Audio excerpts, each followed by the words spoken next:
Hello everyone and welcome back to Age Nagash, which is a channel dedicated to Age of Sigmar.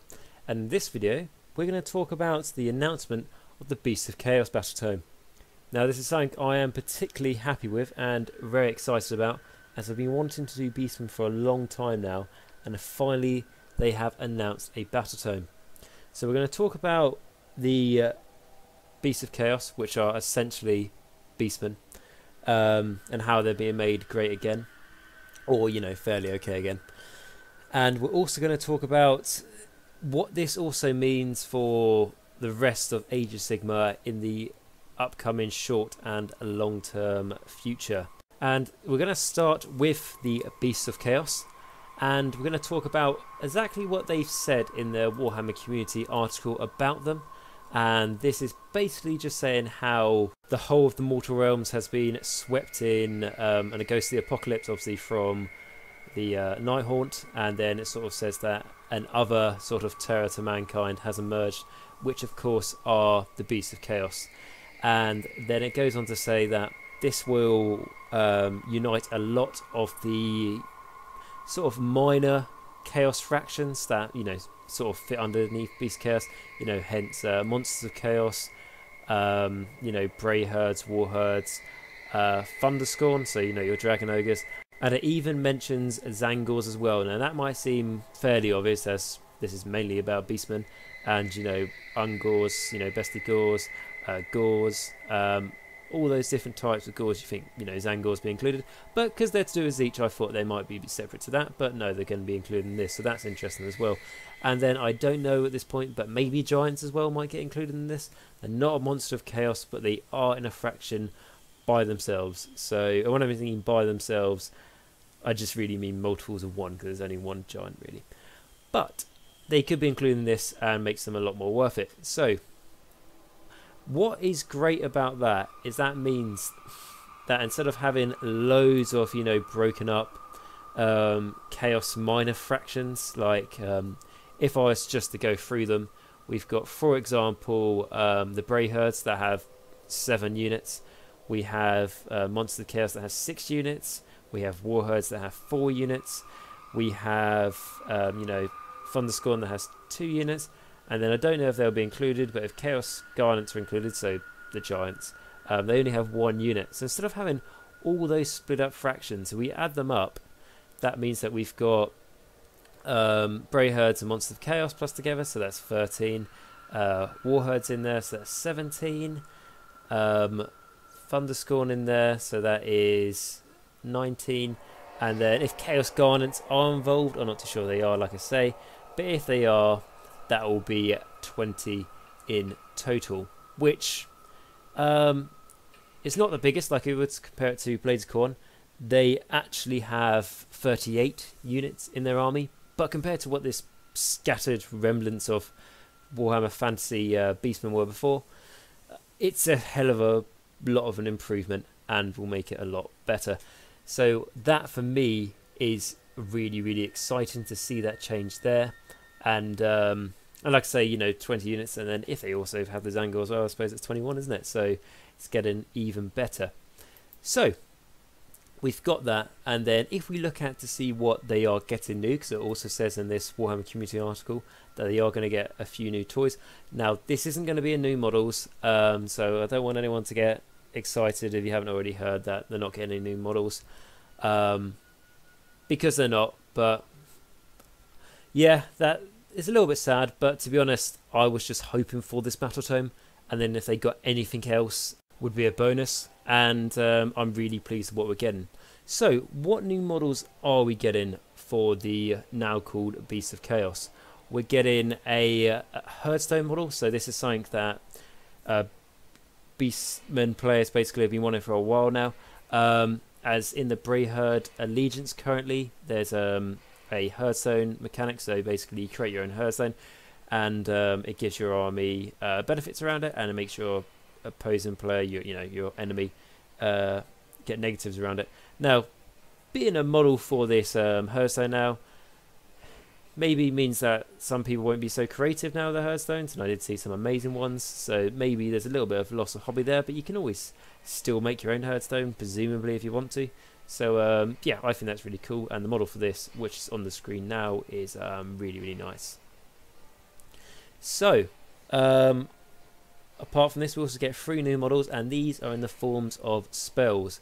So we're going to start with the I don't know the name of this spell is called, but it's the one with crows, and that's pretty much all I can really say about it. As we do not have the rules, I presume this might be a offensive spell, so it might be a damaging spell to your enemy. It might do very, very low damage to your enemy over time, or it might be great against enemies with not very good saves.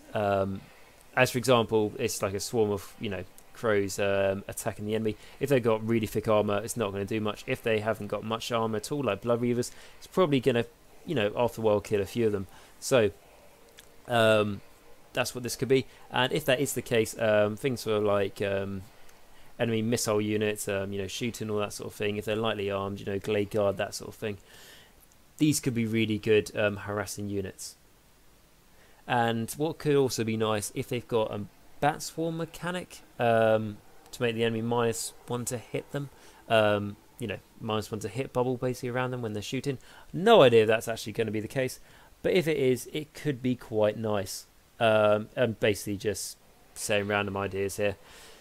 So the only other thing I can say about on the model side, I don't know if it's meant to be like this because it is a spell, so it's made out of magic, so it's not going to be exactly how a crow looks in real life, but there is rather big lines down the side of the crows where it looks like their wings glue on.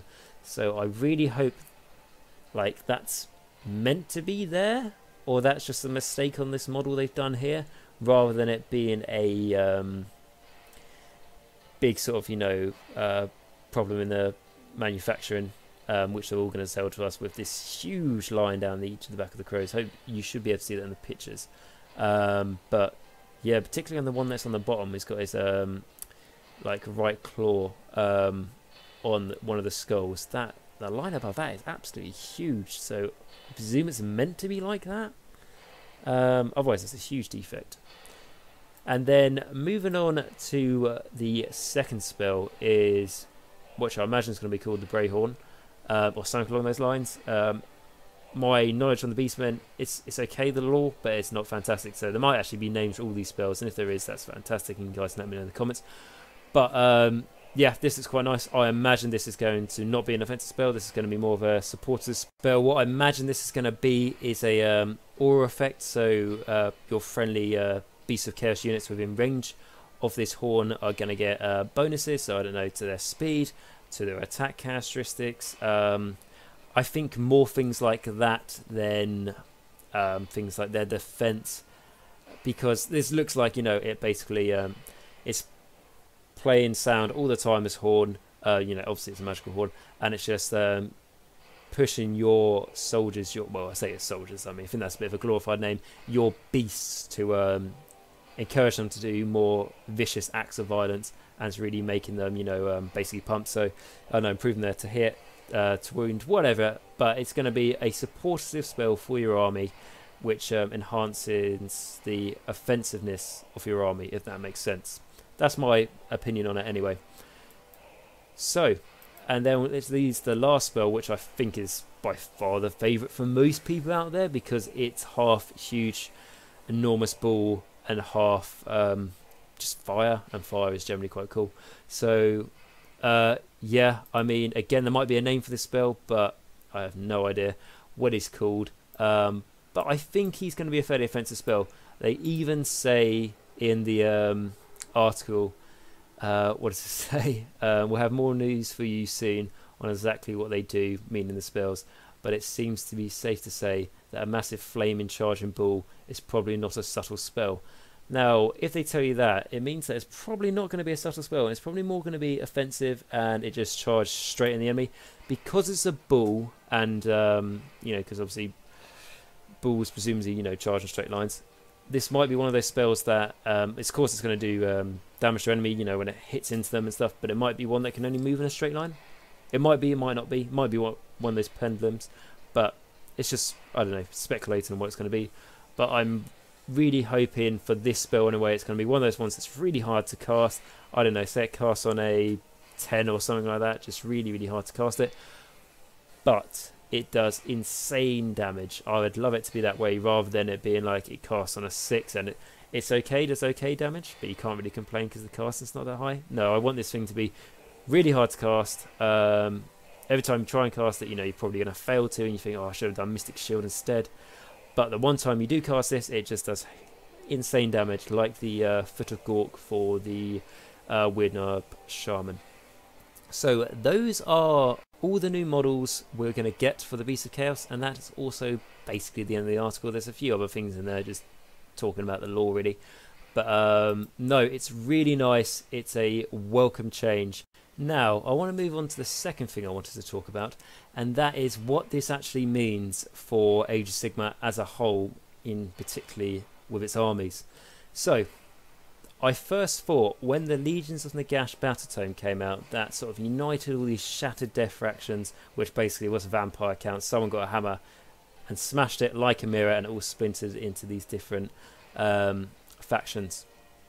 So Legions of Nagash united all these factions and brought them under one banner, being Legions of Nagash. Now, yes, you do have things like Flesh-Eater Courts that aren't Legions of Nagash, but you know what I'm talking about. All these minor death fractions like Death Mages that's got like 2 models, Dead Walkers that have got 3 models, like 3 units even.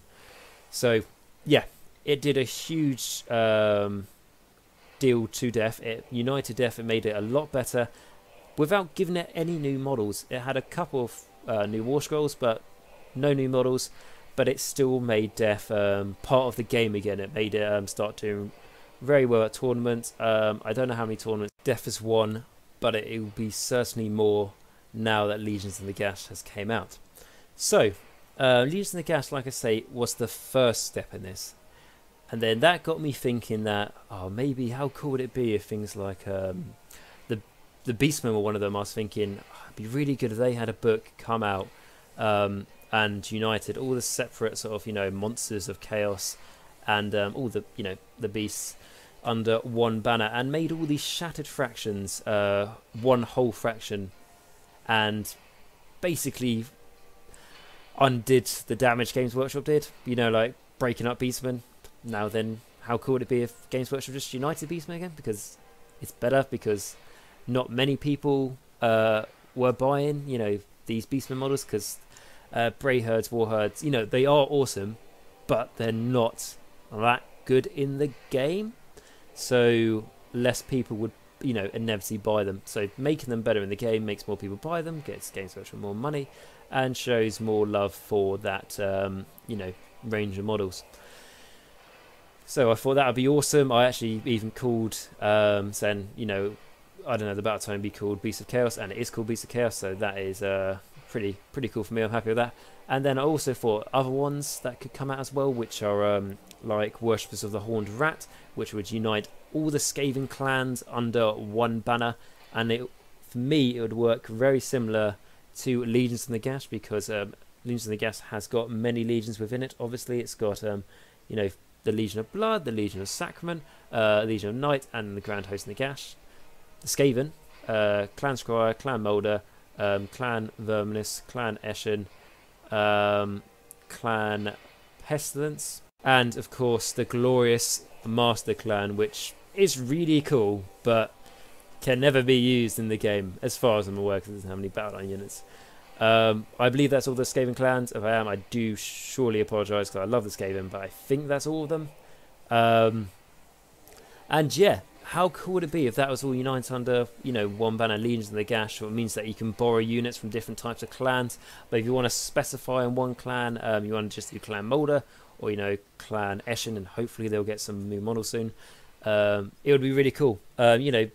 Basically it just means that you can start sharing around these clan rats to each clan to use as their battle line within their allegiance, instead of Clan Verminous hogging them all. So yeah, for me, that would be awesome. Another example would be uniting all the humans of the Mortal Realms. So I don't know how they call it, maybe the Mortals of the Realms, something like that. or just unite them all under, like, I don't know, 3 people devoted to Sigmar, something like that. And that would be really, really nice. So instead of having, you know, all the individual ones, like, you know, the 3 people devoted to Sigmar, things like, you know, the College Arcane, Ironwood Arsenal. I know some of that's like the dispossessed, well, the dwarven old units, but you know what I mean. Just unite them under one banner, and it just makes that army so much more viable, so much more interesting to play. And not saying it's not already interesting to play, but it just gives you more options within the army, and you know, lets you be more creative when you think about what list should you build or what models you include in it. Just gives you a lot more freedom. So yeah, things like that. Also ones like, of course, you know, bringing Dark Elves back together. So they've got so many factions that have been basically shattered from the Dark Elves. That's the same with the Vampire Counts. Basically, imagine it's a mirror, and the Games Workshop got hammer smashed it, and they all came to little shards that, when they're not together, they're not fantastic. I mean, yes, you can. They can be really fun, again, because I know some people who play them and they do enjoy them, but just be so much nicer if they're under, you know, one banner. Now, of course, you do have things like the Daughters of Cain, where, you know, why do you unite them? Because they're a fully fledged army now, which is completely true. But I mainly mean for the minor factions that were, you know, used to make up the Dark Elves.